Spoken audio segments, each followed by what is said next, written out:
नमस्कार दोस्तों, एक बार आप सबका फिर से बहुत बहुत स्वागत है आप सभी के अपने YouTube चैनल डियर गुरुजी पर। सो गाइस, जैसा कि आप सभी को होता है कि डेली शाम को 4:45 पर। जी दोस्तों, ये टाइमिंग आप लोग याद रखिए। इस टाइम पे आपकी जो जीके की क्लास होती है, नोटिफिकेशन नहीं जाता इस टाइम पे, इसीलिए मैं सबसे कहता हूँ टेलीग्राम से ज्वाइन हो जाओ, जिससे आपको नोटिफिकेशन मिलता रहे। इंस्टाग्राम से जुड़ जाओ, जो भी आपके सवाल है वहाँ पर डायरेक्टली आकर के पूछ सकते हैं। और इसके अलावा यूट्यूब पर तो मेरी 3 से 4 क्लासेस डेली चलती ही चलती हैं। और साथ ही साथ दोस्तों अनअकैडमी पर भी मेरी जो क्लासेज आपकी चल रही हैं, तो आप लोग अनअकैडमी पर भी ज्वाइन कर सकते हैं। डेली 3 क्लासेस चल रही हैं इस समय। तो आप अनअकैडमी पे मेरी क्लास अगर फ्री में ज्वाइन करना चाहते हैं तो सिंपली आप अनअकैडमी का लर्निंग ऐप डाउनलोड कीजिए। और आप लोग मुझे मृत्युंजय अहसवाल नाम से कौन सी कैटेगरी में, लोग कैटेगरी भूल जाते हैं, यूपी पीएससी कैटेगरी में जो है जाकर के फॉलो कर लीजिए। आपको मेरे वीडियोज़ के नोटिफिकेशन मिलते रहेंगे। और साथ ही साथ दोस्तों, आप लोग से जब अनलॉक करने के लिए कोड पूछा जाए तो आप लोग इस कोड का यूज़ कर सकते हो, डियर गुरुजी। इससे आपको क्या होगा भाई, मेरी क्लासेस जो है अनलॉक कर सकते हो। और प्लस पर मेरी क्लासेस लेने के लिए अगर आप लोग इसी कोड का यूज़ करोगे तो आपको मैक्सिमम डिस्काउंट भी देखने को मिल जाएगा। तो चलिए स्टार्ट करते हैं आज की इस क्लास को। तो यहाँ पर जितने भी लोग जुड़े हैं, फटाफट यार वीडियो को लाइक और शेयर करते हुए बता दीजिए आवाज़ सबको क्लियर आ रही है। चलिए, बहुत ही अच्छी बात है।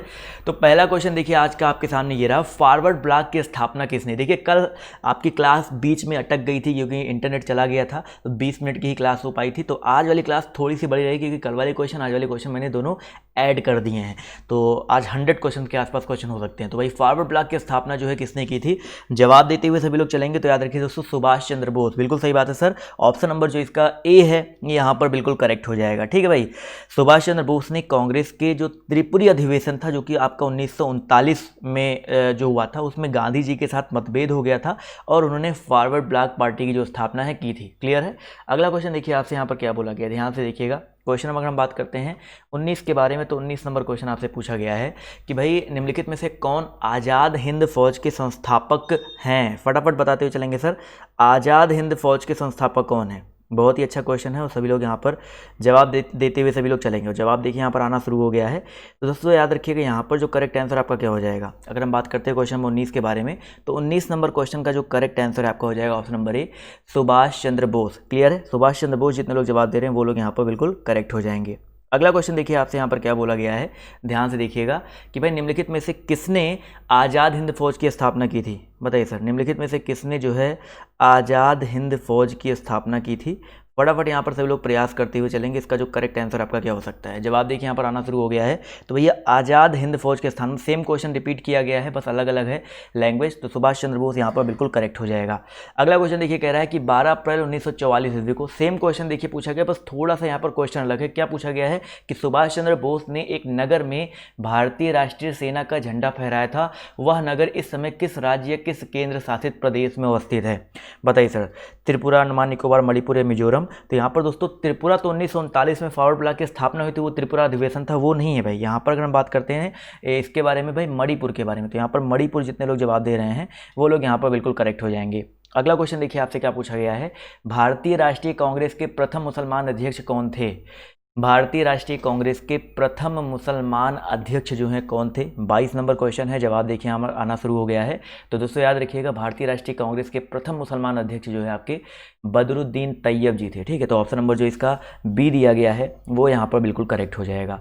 अगला क्वेश्चन देखिए आपसे यहाँ पर क्या बोला गया है कि भारतीय राष्ट्रीय कांग्रेस के पहले अधिवेशन में कितने प्रतिनिधियों ने भाग लिया था। देखिए, ये क्लास तो आपकी चली रही है, इसके बाद 5:30 बजे जो अनअकैडमी पर क्लास चलेगी उसको देखना मत भूलिए, क्योंकि उसको काफ़ी लोग स्किप कर देते हैं, भूल जाते हैं क्लास को देखना, फिर कहते हैं सर आपने ये पढ़ाया नहीं था। वो चीज़ें वहाँ पे भी पढ़ाई जा रही हैं, तो आप लोग उस क्लास को जरूर देखिएगा। तो भाई भारतीय राष्ट्रीय कांग्रेस के पहले अधिवेशन में कितने प्रतिनिधियों ने भाग लिया था, तो याद रखिएगा 72। ठीक है दोस्तों, 72 प्रतिनिधियों ने भाग लिया था। अगला क्वेश्चन पूछा गया है कि 1885 ईस्वी में हुई भारतीय राष्ट्रीय कांग्रेस की प्रथम मीटिंग की अध्यक्षता जो है किसके द्वारा की गई थी। फटाफट जवाब देते हुए चलेंगे, पहले मीटिंग की जो अध्यक्षता है किसके द्वारा की गई थी। तो साथियों याद रखिएगा, इसका जो करेक्ट आंसर आपका हो जाएगा व्योमेश चंद्र बनर्जी। बहुत ही इंपॉर्टेंट क्वेश्चन है, ऑप्शन नंबर जो इसका बी है यहाँ पर बिल्कुल करेक्ट हो जाएगा। अगला क्वेश्चन देखिए कह रहा है, इंडियन नेशनल कांग्रेस के संस्थापक कौन थे। बताइए सर, इंडियन नेशनल कांग्रेस के संस्थापक जो है आपके कौन थे। तो भाई 25 नंबर क्वेश्चन की अगर हम बात करते हैं तो इसका जो करेक्ट आंसर आपका हो जाएगा A.O. ह्यूम। ठीक है, A.O. ह्यूम थे। तो ऑप्शन नंबर जो इसका सी है वो यहाँ पर बिल्कुल करेक्ट हो जाएगा। अगला क्वेश्चन देखिए आपसे यहाँ पर क्या बोला गया है कि भारतीय राष्ट्रीय कांग्रेस के गठन के संबंधी आंदोलन की शुरुआत जो है किसने की थी। बताइए सर, भारतीय राष्ट्रीय कांग्रेस के गठन से संबंधित आंदोलन की शुरुआत जो है किसने की थी। दोस्तों याद रखिएगा, इसका जो करेक्ट आंसर आपका हो जाएगा ए ओ ह्यूम, सेम क्वेश्चन बस अलग लैंग्वेज पूछा गया है, तो ऑप्शन नंबर जो इसका डी है यहाँ पर बिल्कुल करेक्ट हो जाएगा। क्लियर है भाई, बहुत ही अच्छी बात है। अगला प्रश्न देखिए आपसे यहाँ पर क्या बोला गया है, जवाब देते चलेंगे। पहले महासचिव बताइए कौन थे भाई।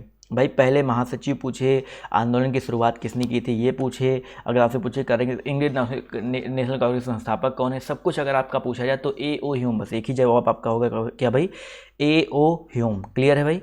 चलिए अगला क्वेश्चन देखिए आपका वही सेम है, इसको स्किप कर देते हैं। क्या पूछा गया है भाई, ए ओ ह्यूम के संबंध में निम्नलिखित में से कौन सा कथन सही नहीं है। बताइए सर, ए ओ ह्यूम के संबंध में कौन सा कथन सही नहीं है। पहला कथन दिया गया है कि उसने भारतीय राष्ट्रीय कांग्रेस की स्थापना की, बिल्कुल सही बात है। दूसरा कथन दिया गया है कि उन्होंने कांग्रेस के वार्षिक सत्रों की 2 बार अध्यक्षता की। तो अगर हम बात करते हैं ए ओ ह्यूम के बारे में, तो उन्होंने जो है वार्षिक सत्रों की अगर हम बात करते हैं तो उन्होंने कभी भी अध्यक्षता नहीं की थी, सिर्फ और सिर्फ वो एक आपके क्या बोलते हैं संस्थापक थे, स्थापना उन्होंने की थी। इसके अलावा सिविल सेवक सदस्य थे, अर्निथोलॉजिस्ट थे, लेकिन अगर हम बात करते हैं कांग्रेस की अध्यक्षता के बारे में, उन्होंने तो एक बार भी नहीं किया है। अगला क्वेश्चन देखिए पूछा गया है, निम्नलिखित में से किस आंदोलन का नेतृत्व महात्मा गांधी ने नहीं किया था। बताइए सर, किस आंदोलन का नेतृत्व जो है महात्मा गांधी ने नहीं किया था। तो यहाँ पर अगर हम बात करते हैं भाई, भारत छोड़ो आंदोलन, स्वदेशी आंदोलन और असहयोग आंदोलन और सविनय। तो भाई स्वदेशी आंदोलन की अगर हम बात करते हैं तो स्वदेशी आंदोलन जो दिया गया है ये बेसिकली क्या बोलते हैं, इनके द्वारा नहीं किया गया था। तो ऑप्शन नंबर जो इसका बी है वो यहाँ पर बिल्कुल करेक्ट हो जाएगा। उन्होंने स्वदेशी अपनाओं के बारे में बोला था बट आंदोलन नहीं किया था। ठीक है, स्वदेशी आंदोलन 1905 ईस्वी में हुआ था, और ये जो है स्वदेशी आंदोलन जो है बेसिकली रविन्द्रनाथ टैगोर जी का ज़्यादा उसमें भाग था। अगला क्वेश्चन देखिए आपसे यहाँ पर क्या बोला गया, ध्यान से देखिएगा कि भाई खिलाफत आंदोलन किसको अपमानित करने के खिलाफ विरोध करने के लिए प्रारंभ किया गया था। बताइए सर, खिलाफत आंदोलन किसको अपमानित करने के खिलाफ विरोध करने के लिए ये प्रारंभ किया गया था। तो भैया क्वेश्चन नंबर 31 का जो करेक्ट आंसर आपका क्या हो जाएगा, 31 नंबर क्वेश्चन है। अगर हम इसकी बात करते हैं तो इसका जो करेक्ट आंसर है आपका क्या हो सकता है। जवाब देखिए यहाँ पर आना शुरू हो गया, दोस्तों याद रखिएगा, टर्किश खलीफा। वेरी इंपॉर्टेंट क्वेश्चन है, जितने लोग यहाँ पर टर्किश खलीफा जवाब दे रहे हैं वो लोग यहाँ पर बिल्कुल करेक्ट हो जाएंगे। अगला क्वेश्चन देखिए आपसे क्या बोला गया है कि पाकिस्तान नाम किसने गढ़ा था। पाकिस्तान नाम जो है किसने गढ़ा था, फटाफट यहाँ पर सभी लोग प्रयास करते हुए चलेंगे। तो भैया याद रखिएगा, पाकिस्तान नाम की अगर हम बात करते हैं तो चौधरी रहमत अली, ठीक है, इनकी दिमाग की उपस्थिति। तो ऑप्शन नंबर जो इसका डी है यहाँ पर बिल्कुल करेक्ट हो जाएगा। अगला क्वेश्चन पूछा गया है कि 1916 ईस्वी में भारतीय राष्ट्रीय कांग्रेस और मुस्लिम लीग एक दूसरे के निकट आ गए थे, कहाँ पर। फटाफट यहाँ पर जवाब देते हुए चलेंगे, भारतीय राष्ट्रीय कांग्रेस और मुस्लिम लीग जो है एक दूसरे के निकट आ गए थे, कहाँ पर भाई, लखनऊ में। ठीक है, 1916 ईस्वी में जो है लखनऊ में जो है समझौता हुआ था, एक दूसरे के निकट आ गए थे। तो ऑप्शन नंबर जो इसका सी है यहाँ पर बिल्कुल करेक्ट हो जाएगा। अगला क्वेश्चन देखिए, कह रहा है कि भारतीय राष्ट्रीय कांग्रेस के किस अधिवेशन में कांग्रेस और मुस्लिम लीग एक ऐतिहासिक मिलन हुआ था। बताइए सर, भारतीय राष्ट्रीय कांग्रेस के किस अधिवेशन में कांग्रेस और मुस्लिम लीग का एक ऐतिहासिक मिलन हुआ था। तो 34 की अगर हम बात करते हैं तो याद रखिएगा दोस्तों, लखनऊ में। ठीक है, ऑप्शन नंबर जो इसका डी है, सेम क्वेश्चन है बस अलग लैंग्वेज में रिपीट किया गया है। तो ऑप्शन नंबर जो इसका डी है यहाँ पर बिल्कुल करेक्ट हो जाएगा। अगला क्वेश्चन देखिए क्या कह रहा है, नरम दल और गरम दल के बीच फूट कहाँ और किस वर्ष में पड़ी थी। बताइए सर, नरम दल और गरम दल के बीच में फूट जो है कहाँ पे पड़ी थी और किस वर्ष में पड़ी थी। तो दोस्तों 35 नंबर क्वेश्चन की अगर हम बात करते हैं तो याद रखिए दोस्तों, 1907 ईस्वी में पड़ी थी कांग्रेस के सूरत अधिवेशन में। कहाँ पे भाई, कांग्रेस का जो सूरत अधिवेशन था उसमें हुआ था। तो ऑप्शन नंबर जो इसका ए है यहाँ पर बिल्कुल करेक्ट हो जाएगा। अगला क्वेश्चन देखिए, कह रहा है कि इंडियन नेशनल कांग्रेस का बंटवारा मध्यमार्गी और चरमपंथी वर्गों में किस वर्ष हुआ था। 36 नंबर क्वेश्चन है, यहाँ पर जवाब सभी लोग प्रयास करते हुए चलेंगे। तो भाई 36 की अगर हम बात करते हैं तो यहाँ पर जो है करेक्ट आंसर क्या हो जाएगा, सेम क्वेश्चन है बस थोड़ा सा अलग। भाई यहाँ पर मध्यमार्गी और चरमपंथी बोल दिया गया, वही गरम दल नरम दल की बात हो रही है। तो यहाँ पर याद रखिएगा 1907 ईस्वी, ऑप्शन नंबर जो इसका ए है यहाँ पर बिल्कुल करेक्ट हो जाएगा, सूरत वाला अधिवेशन जो था। अगला क्वेश्चन पूछा गया है कि भाई निम्नलिखित ऐतिहासिक घटनाओं को उनके कालक्रम के अकॉर्डिंग जो है व्यवस्थित करना है। कालक्रम के अकॉर्डिंग व्यवस्थित करना है। चंपारण, बंगाल, जलियांवाला बाग हत्याकांड। तो सभी को पता है भाई, चंपारण सत्याग्रह की अगर हम बात करते हैं तो सही कालक्रम जो है, बंगाल के विभाजन तो पहले हुआ था 1905 में। ठीक है, उसके बाद चंपारण सत्याग्रह कब हुआ था भाई, 1917 में हुआ था, और जलियांवाला बाग हत्याकांड 1919 में हुआ था। तो आपके सामने तीनों हैं। तो यहाँ पर हिसाब से देखा जाए तो 2, 1 और 3, 2, 1, 3 किस में आ रहा है सर, ऑप्शन नंबर सी में आ रहा है। तो जितने भी लोग यहाँ पर सी जवाब दे रहे हैं वो लोग यहाँ पर बिल्कुल करेक्ट हो जाएंगे। अगला क्वेश्चन देखिए आपसे क्या कह रहा है, जलियांवाला बाग हादसे से कौन सा ब्रिगेडियर संबंधित था। बताइए सर, जलियांवाला बाग जो हादसा है उससे कौन सा ब्रिगेडियर संबंध है।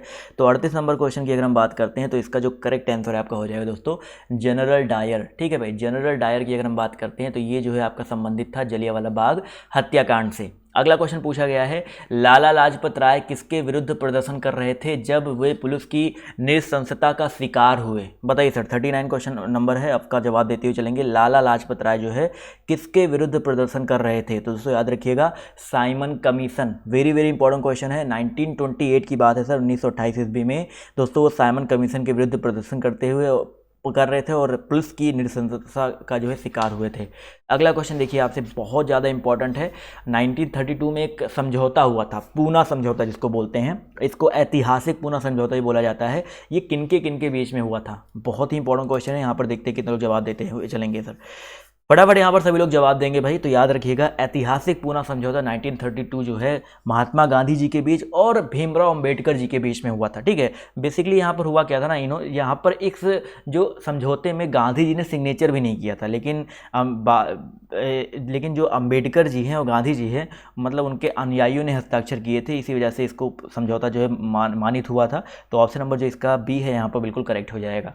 अगला क्वेश्चन पूछा गया कि पूना समझौता, सेम क्वेश्चन रिपीट किया गया है, तो आई होप आप सबको जवाब पता ही होगा कि भाई पूना समझौता किनके बीच में हुआ था। तो भैया याद रखिएगा पूना समझौता जो है वही सिंपल सा महात्मा गांधी और BR अम्बेडकर, भीमराव अम्बेडकर के बीच में हुआ था। तो ऑप्शन नंबर जो इसका डी है यहाँ पर करेक्ट हो जाएगा। अगला क्वेश्चन पूछा गया है कि भारतीय राष्ट्रीय कांग्रेस के पहले अंग्रेज अध्यक्ष कौन थे।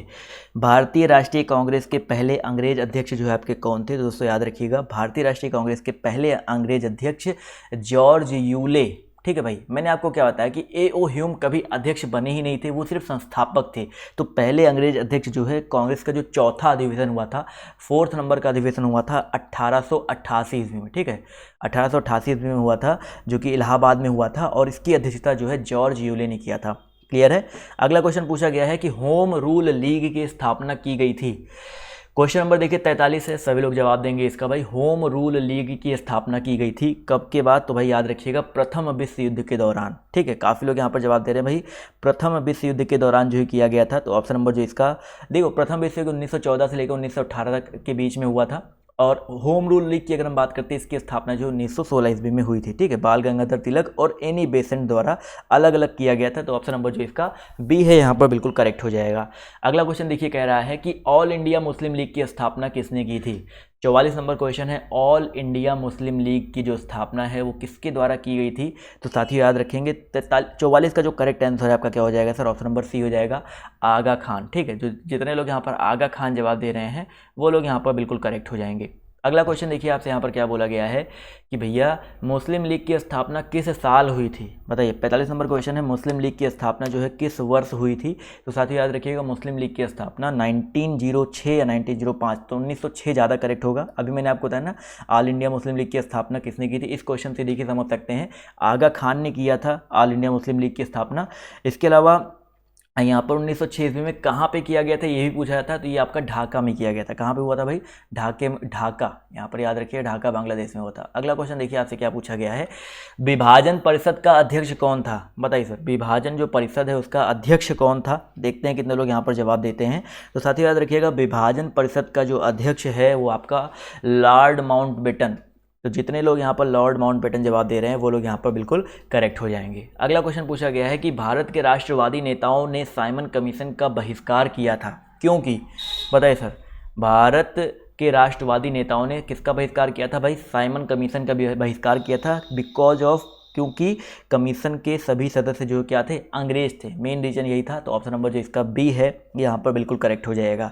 अगला क्वेश्चन देखो आपसे यहाँ पर क्या बोला गया है कि 1928 ईस्वी में भारत में आई उस कमीशन का नाम बताइए जिसका उद्देश्य भारत की संवैधानिक व्यवस्था में सुधार करना था। बताइए सर, अभी मैंने थोड़ी देर पहले इसके जस्ट पहले वाले क्वेश्चन को थोड़ा सा रिवाइज करेंगे तो अपने आप क्लियर हो जाएगा। तो बिल्कुल सही जवाब रहा साइमन कमीशन। 1928 में क्या आया था भाई, साइमन कमीशन आया था। तो ऑप्शन नंबर जो इसका डी है यहाँ पर बिल्कुल करेक्ट हो जाएगा। अगला क्वेश्चन देखिए, सेम वही क्वेश्चन फिर से रिपीट किया गया, तो इसको स्किप कर देंगे। सभी सदस्य जो अंग्रेज थे, तो सबको अभी मैंने आपको बताया ही था। अगला क्वेश्चन पूछा गया कि भारत सेवक समाज की स्थापना किसने की। वेरी वेरी इंपॉर्टेंट, इसको स्टार करके टिक कर लीजिएगा, वेरी इंपॉर्टेंट क्वेश्चन है। बताइए सर, भारत सेवक समाज की स्थापना जो है किसने की थी? तो 50 नंबर क्वेश्चन का जो करेक्ट आंसर आपका हो जाएगा दोस्तों, गोपाल कृष्ण गोखले। ठीक, तो जितने लोग यहाँ पर गोपाल कृष्ण गोखले जवाब दे रहे हैं वो लोग यहाँ पर बिल्कुल करेक्ट हो जाएंगे। अगला क्वेश्चन देखिए आपसे यहाँ पर क्या बोला गया है, ध्यान से देखिएगा कि भैया सर्वेंट्स ऑफ इंडिया सोसाइटी के संस्थापक कौन है? बताइए sir, servant of India society के संस्थापक जो है आपके कौन हैं? जवाब देखिए यहाँ पर आना शुरू हो गया है। तो भैया अगर हम बात करते हैं क्वेश्चन नंबर, अगर हम 51 की बात करते हैं तो इसका जो करेक्ट आंसर आपका हो जाएगा जीके गोखले। ठीक है भाई, जीके गोखले ऑप्शन नंबर जो इसका ए है वो यहाँ पर बिल्कुल करेक्ट हो जाएगा। अगला क्वेश्चन देखिए आपसे क्या बोला गया है कि गुजरात में साबरमती आश्रम की स्थापना गांधी जी ने किस वर्ष की थी? गुजरात में किसकी स्थापना भाई? साबरमती आश्रम की स्थापना जो है गांधी जी ने किस साल में किया था? तो साथियों याद रखिएगा इसका जो करेक्ट आंसर आपका हो जाएगा 1917 ईस्वी में। ठीक है भाई, 1917 ईस्वी में किया गया था। तो ऑप्शन नंबर जितने लोग जवाब दे रहे हैं बी, वो लोग यहाँ पर बिल्कुल करेक्ट हो जाएंगे। क्लियर है सभी लोग? अगला क्वेश्चन देखिए आपसे क्या बोला गया है, कलकत्ता, मद्रास तथा बम्बई में उच्च न्यायालय निम्नलिखित में से किस वायसराय के कार्यकाल में अस्तित्व में आए थे? कलकत्ता, मद्रास तथा बम्बई में उच्च न्यायालय जो है किस वायसराय के कार्यकाल में अस्तित्व में आए थे? तो दोस्तों इसका जो करेक्ट आंसर क्या हो जाएगा, फटाफट जवाब देते हुए चलेंगे। तो भैया याद रखिएगा लॉर्ड कैनिंग। ठीक है भाई, उच्च न्यायालय अधिनियम की अगर हम बात करते हैं तो 1861 के तहत लॉर्ड कैनिंग के कार्यकाल में 1 जुलाई 1862 ईस्वी को कलकत्ता में आया था और 14 अगस्त को बम्बई में आया था और 15 अगस्त को जो है मद्रास में स्थापना हुई थी। ठीक है, तो कलकत्ता, मद्रास, बम्बई आप लोग याद रखिएगा। कलकत्ता में जो स्थापना हुई थी वो 1 जुलाई को हुई थी। ठीक है, 1 जुलाई को हुई थी और सारे 1862 में हुए थे। मद्रास में कब हुआ था भाई? 14 अगस्त को हुआ था। और बम्बई की अगर हम बात करते हैं तो यहाँ पर 15 अगस्त को हुआ था। तो ये उच्च न्यायालय की स्थापना हुई थी और ये सारे के सारे 1962 ईस्वी में हुए थे। क्लियर है? चलिए, तो अगला क्वेश्चन देखिए क्या कह रहा है, कलकत्ता, सेम क्वेश्चन है, कलकत्ता, बम्बई और मद्रास में उच्च न्यायालयों की स्थापना। भाई मैंने 1962 बताया ना, तो यहाँ पर 1962 तो ऑप्शन में है नहीं, सॉरी माफ़ कीजिएगा, 1862 होगा। ठीक है, 1862 यहाँ पर करेक्ट होगा। यहाँ पर क्वेश्चन जो इसका ये वाला पूछा गया, समझिएगा 1861 क्यों दिया गया। आप लोग समझ रहे हो कि यहाँ पर 1861 मैंने 1862 बताया, तो स्थापना तो भाई 1862 में हुई थी, लेकिन अधिनियम जो आपका 1861 था। तो यहाँ पर हो सकता है अधिनियम अगर देखा जाए तो 1861 का जो अधिनियम आया था उसमें हुआ था, तो इस हिसाब से ऑप्शन नंबर डी करेक्ट होगा। बट एग्जैक्ट डेट की बात करते हैं तो आपका 1862 में हुआ था। अगला क्वेश्चन पूछा गया है, बाल गंगाधर तिलक किसे अपना राजनीतिक गुरु कहते थे? बताइए सर, बाल गंगाधर तिलक जो है किसको जो है अपना राजनीतिक गुरु कहते थे? तो बिल्कुल सही बात है सर, इसका जो करेक्ट आंसर आपका हो जाएगा the grand old man of India. कौन थे भाई?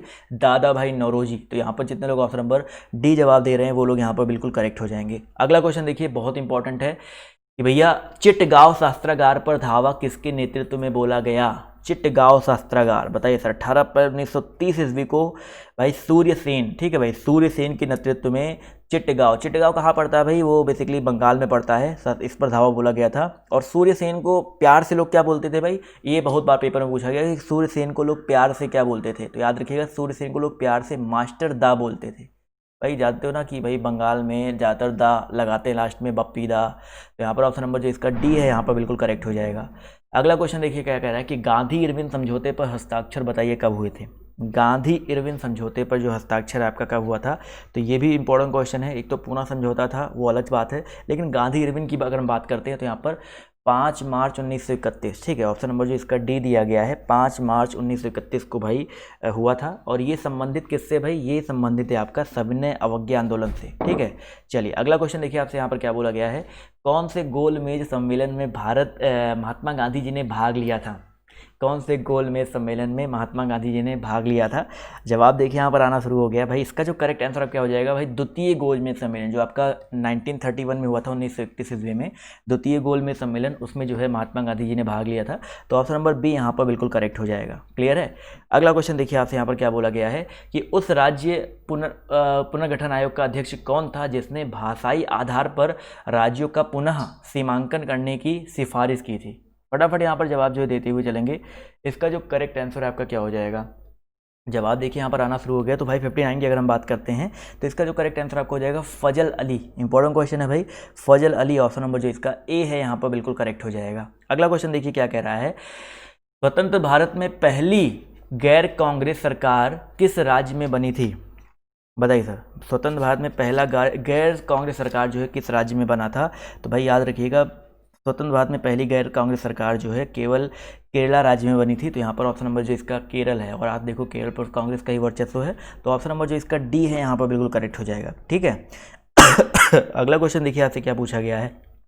1937 ईस्वी में कांग्रेस ने मंत्रिमंडल बनाए थे कितने राज्यों में? बताइए सर। 1937 के चुनाव के बाद जो है कांग्रेस ने संयुक्त प्रांत, उड़ीसा, मतलब टोटल 6 राज्यों में बनाए थे, बट यहाँ पर 7, 5, 9 और 4 ऑप्शन दिया गया है। इसको स्टार कर लो भाई। 1937 के जो चुनाव हुए थे उसके बाद जो है टोटल आपके 6 राज्यों में बने थे, ना कि 7, ना कि 5, ना कि 9, ना कि 4। तो यहाँ पर 6 राज्य कौन कौन से थे याद रख लीजिएगा भाई। एक संयुक्त प्रांत जो कि अब उत्तर प्रदेश हो गया है, उसके अलावा उड़ीसा था, मध्य प्रदेश प्रांत था, मध्य प्रांत था, उसके अलावा बिहार था और मद्रास था। ठीक है। तो यहाँ पर ऑप्शन नंबर जो इसका ई ऑप्शन होना चाहिए था, इनमें से कोई नहीं, वो करेक्ट होता। अगला क्वेश्चन देखो आपसे यहाँ पर क्या बोला गया है कि महात्मा गांधी किसकी कृतियों से अत्यधिक प्रभावित थे? बताइए सर। महात्मा गांधी जो है किनकी प्रतियों से या किनकी रचनाओं से अत्यधिक प्रभावित थे? तो ये क्वेश्चन मैं आपको पहले भी बता चुका हूँ, लियो टॉलस्टॉय, बहुत इंपॉर्टेंट क्वेश्चन है, लियो टॉलस्टॉय। तो यहाँ पर ऑप्शन नंबर जो इसका डी दिया गया है वो यहाँ पर बिल्कुल करेक्ट हो जाएगा। अगला क्वेश्चन देखिए क्या कह रहा है कि गांधी जी ने सत्याग्रह की कला को अभ्यास रूप में कहाँ सीखा था? सत्याग्रह बताइए सर। सत्याग्रह उन्होंने सबसे पहले कहाँ पे किया था भाई? सबको पता है दक्षिण अफ्रीका में किया था। सबको पता है जब दक्षिण अफ्रीका गए थे तो पहले उन्होंने सत्याग्रह वहाँ पे स्टार्ट किया था। तो ऑप्शन नंबर जो इसका डी है सत्याग्रह, ऑप्शन नंबर डी यहाँ पर बिल्कुल करेक्ट हो जाएगा। अगला क्वेश्चन देखिए क्या रहा है कि सत्याग्रह शब्द का निर्माण जो है किसने किया था? बहुत ही अच्छा क्वेश्चन है और सभी लोग यहाँ पर जवाब जो है देते हुए चलेंगे। सत्याग्रह शब्द का जो निर्माण है किसने किया था? तो याद रखिए दोस्तों, यहाँ पर भी जो करेक्ट आंसर आपका क्या हो जाएगा? गांधी जी हो जाएगा। क्लियर है। अगला क्वेश्चन देखिए आपसे क्या कह रहा है कि दक्षिण अफ्रीका के किस शहर में गांधी जी को श्वेत लोगों द्वारा पीटा और पटरी से नीचे फेंक दिया गया? बहुत ही अच्छा क्वेश्चन है भाई जब वो रेल की पहले डिब्बे में बैठे थे तो उनको जो है गांधी जी को जो है रंग भेद की वजह से उनको निकाल दिया गया था और पीटा गया था। तो भाई जवाब देखिए आना शुरू हो गया, काफ़ी लोग जवाब देखिए यहाँ पर। देखिए अगर हम गांधी जी की बात करते हैं तो यहाँ पर जो है करेक्ट आंसर प्रिटोरिया, डरबन से जब प्रिटोरिया जा रहे थे तब हुआ था। तो यहाँ पर भाई डरबन भी जवाब दिया गया और प्रिटोरिया भी जवाब दिया है, और ना तो डरबन सही होगा ना तो प्रिटोरिया सही होगा, क्योंकि यहाँ पर क्वेश्चन क्या पूछा है कि दक्षिण अफ्रीका के किस शहर में गांधी जी को पीटा गया और पटरी से नीचे फेंक दिया गया था? तो डरबन और प्रिटोरिया के बीच में एक स्टेशन पड़ता है भाई, मेरिसबर्ग। शायद आपने पढ़ा होगा, इसको पहले भी मैं बता चुका हूँ भाई। मेरिसबर्ग नाम का एक स्टेशन था, वहाँ पर जो है उनको पीटा गया था। तो ना तो डरबन सही होगा ना तो प्रिटोरिया सही होगा। काफ़ी लोग डरबन, यहाँ पर वैसे आयोग ने भी डरबन सही माना है, बट करेक्ट आंसर आपका जो है मेरिसबर्ग होगा। ये चीज़ दिमाग में रखिएगा। अगला क्वेश्चन देखो आपसे यहाँ पर क्या बोला गया, देखिए इसको नोट कर लीजिएगा, स्क्रीनशॉट ले लीजिएगा। अगला क्वेश्चन पूछा गया कि गांधी जी से दक्षिण अफ्रीका में मिलने के लिए निम्नलिखित में से कौन गया था? दक्षिण अफ्रीका में मिलने के लिए गांधी जी से कौन गया था? सभी लोग यहाँ पर जवाब जो देते हुए चलेंगे। इसका जो करेक्ट आंसर आपका क्या हो सकता है? तो उससे याद रखिए गोपाल कृष्ण गोखले। ठीक है, तो जितने लोग यहाँ पर गोपाल कृष्ण गोखले जवाब दे रहे हैं वो लोग यहाँ पर बिल्कुल करेक्ट हो जाएंगे। चलिए साथियों अगले क्वेश्चन की तरफ बढ़ते हैं, और अगला क्वेश्चन देखिए आपसे यहाँ पर क्या बोला गया, ध्यान से देखिएगा। क्वेश्चन नंबर हम बात करते हैं महात्मा गांधी के राजनीतिक गुरु। भाई इसको तो मैं कई बार आपको बता चुका भाई, महात्मा गांधी जी के राजनीतिक गुरु कौन थे? गोपाल कृष्ण गोखले। बिल्कुल सही बात है, जितने लोग यहाँ पर गोपाल कृष्ण गोखले जवाब दे रहे हैं ऑप्शन नंबर ए, वो लोग यहाँ पर बिल्कुल करेक्ट हो जाएंगे। क्लियर है भाई, समझ में आ रहा तो एक एक लाइक तो बनता है सके यार, लाइक वाइक नहीं कर तो गलत बात है भाई, लाइक करते हुए चलिएगा सभी लोग। अगला क्वेश्चन देखिए आपसे यहाँ पर क्या बोला गया है कि भैया 1918 ईस्वी में महात्मा गांधी सूती कपड़ा कारखानों के मजदूरों के बीच सत्याग्रह आंदोलन चलाने के लिए कहाँ पर जा पहुँचे थे? 1918 ईस्वी, देखो 17 में चंपारण हुआ था, ये 18 की बात हो रही है जहाँ पर जो सूती कपड़ा कारखाना हुआ था, मजदूरों के बीच सत्याग्रह आंदोलन चलाने के लिए बताइए कहाँ पहुँचे थे?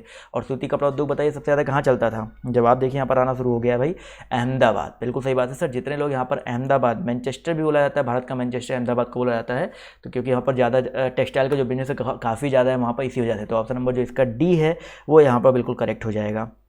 अगला क्वेश्चन देखिए आपसे यहाँ पर क्या बोला गया, ध्यान से देखिएगा कि गांधी जी ने सत्याग्रह आंदोलन जो है किस वर्ष में आरंभ किया था? फटाफट यहाँ पर जवाब देते हुए चलेंगे। गांधी जी ने सत्याग्रह आंदोलन जो है किस वर्ष में आरंभ किया था? 1919, 34, 27 या 42? देखो इंडिया की बात हो रही है तो इंडिया में चंपारण का हुआ था, चंपारण का सत्याग्रह नहीं थे, लेकिन हम सत्याग्रह की अगर हम बात करते हैं तो 17 में चंपारण हुआ था।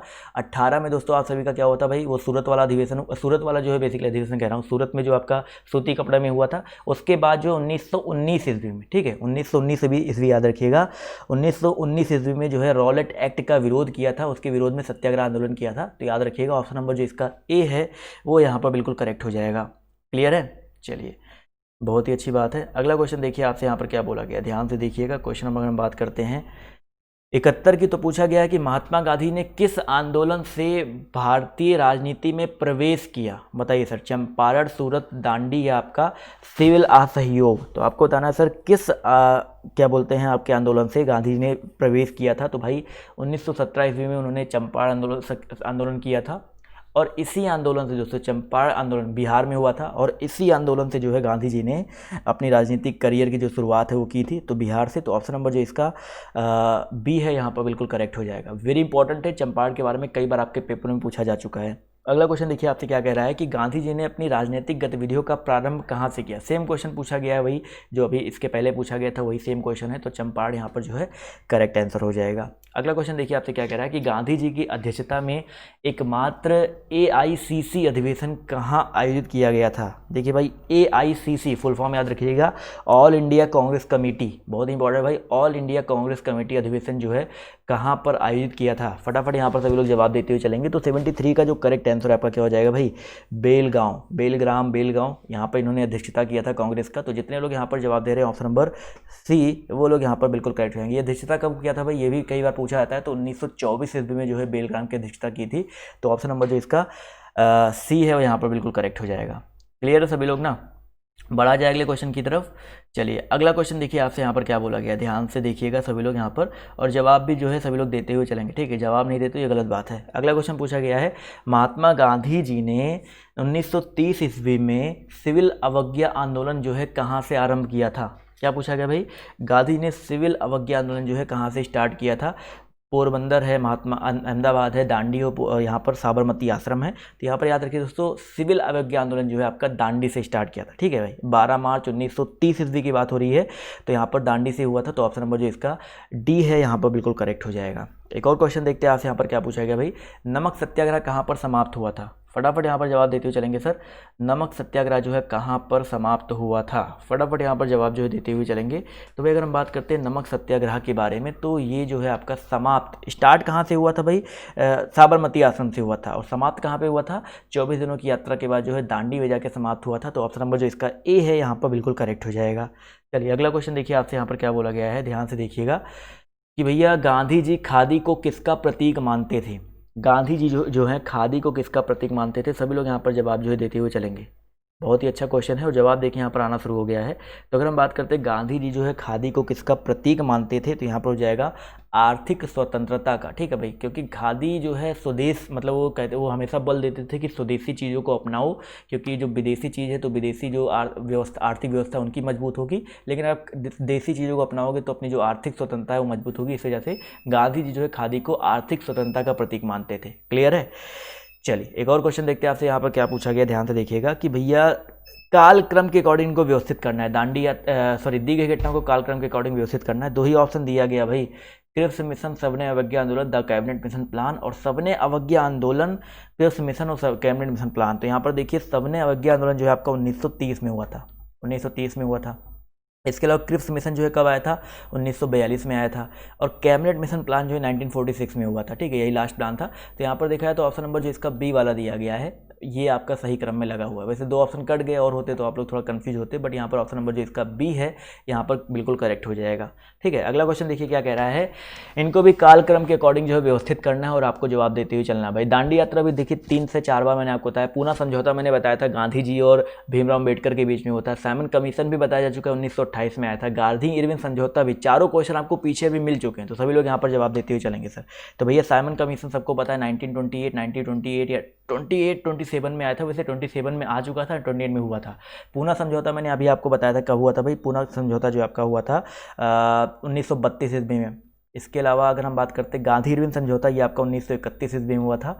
और अगर हम बात करते हैं दांडी यात्रा के बारे में, तो इसकी शुरुआत जो है नमक सत्याग्रह यानी कि 1930 में हुआ था। तो यहाँ पर देखिए सबसे पहले क्या है, 2 वाला है फिर 1 वाला है, तो 2 1 फिर आपका 4 फिर 3, तो 2 1 4 3 किस में आ रहा है सर, ऑप्शन नंबर देखिए बी में आ रहा है। तो बी वाला ऑप्शन जो है यहाँ पर बिल्कुल करेक्ट हो जाएगा। इसके बाद याद रखिए दोस्तों 5:30 बजे अनअकैडमी पे क्लास चलेगी, लिंक मैंने देखिए कॉमेंट बॉक्स में पिन कर दिया है, नीचे डिस्क्रिप्शन बॉक्स में भी दे दिया है, जरूर आइएगा। अगला क्वेश्चन पूछा गया है कि निम्नलिखित में से किसके बीच सही मेल है। असहयोग आंदोलन सुरेंद्रनाथ बनर्जी, स्वदेशी आंदोलन रविन्द्रनाथ टैगोर। तो अभी थोड़ी देर पहले मैंने शायद आपको बताया था स्वदेशी आंदोलन के बारे में, तो ये रविन्द्रनाथ टैगोर से संबंधित है कि नहीं है। देखिए बहुत रूप से तो यहाँ पर देखा है 1905 में हुआ था, तो ये संबंधित नहीं है। लेकिन हम बात करते हैं भारतीय राष्ट्रीय सेना के बारे में। सबको पता है भाई भारतीय राष्ट्रीय सेना का जो नेतृत्व है किसके द्वारा किया गया था, सुभाष चंद्र बोस जी के द्वारा किया गया था। ठीक है, तो यहाँ पर जितने लोग जवाब दे रहे हैं ऑप्शन नंबर सी, वो लोग यहाँ पर बिल्कुल करेक्ट हो जाएंगे। ठीक है, जबकि असहयोग आंदोलन जो है गांधी जी के नेतृत्व में चलाया गया था। स्वराज पार्टी का जो गठन है CR दास जी ने किया था। और स्वदेशी आंदोलन, जो लोग कंफ्यूज हैं भाई, स्वदेशी आंदोलन का जो समर्थन किया था रविन्द्रनाथ टैगोर जी ने, अब उन्होंने चलाया था, ये बात गलत है। ठीक है भाई, स्वदेशी आंदोलन जो है गलत हो जाएगा। अगला क्वेश्चन यहाँ पर देखते हैं, एक और लास्ट क्वेश्चन है। इस क्वेश्चन का सभी लोग जवाब देंगे और फटाफट यहाँ पर जो लिंक दिया गया उस पर क्लिक करके अनअकैडमी वाली क्लास में पहुँच जाएंगे। 1937 में किन 2 राज्यों में गैर कांग्रेसी मंत्रिमंडल थे? 80 नंबर क्वेश्चन है, फटाफट यहाँ पर जवाब देते हुए चलेंगे। तो 1937 का जो चुनाव हुआ था, किन 2 राज्यों में गैर कांग्रेसी मंत्रिमंडल थे? तो याद रखिए दोस्तों, एक तो बंगाल था, एक आपका पंजाब था। ठीक है भाई, बंगाल और पंजाब और सिंध में जितने पूर्ण बहुमत उनको नहीं मिले थे। तो यहाँ पर जितने लोग ऑप्शन नंबर ए जवाब दे रहे हैं वो लोग यहाँ पर बिल्कुल करेक्ट हो जाएंगे। क्लियर है दोस्तों? तो आज की ये क्लास कैसी लगी आप लोग कमेंट करके तो बताइएगा, साथ ही साथ लाइक कर दीजिएगा। और जो नीचे लिंक दिया गया भाई उस पर क्लिक करके आप लोग अनअकैडमी वाली क्लास में आ जाओ, क्योंकि भाई बहुत इंपॉर्टेंट क्लास वहाँ भी चल रही है, आप लोग मिस कर देते हो, तो उस क्लास को लेना मत भूलिएगा। तो अभी के लिए बाय बाय, टेक केयर, जय हिंद, जय भारत। मिलते हैं आप सभी से नेक्स्ट वीडियो में।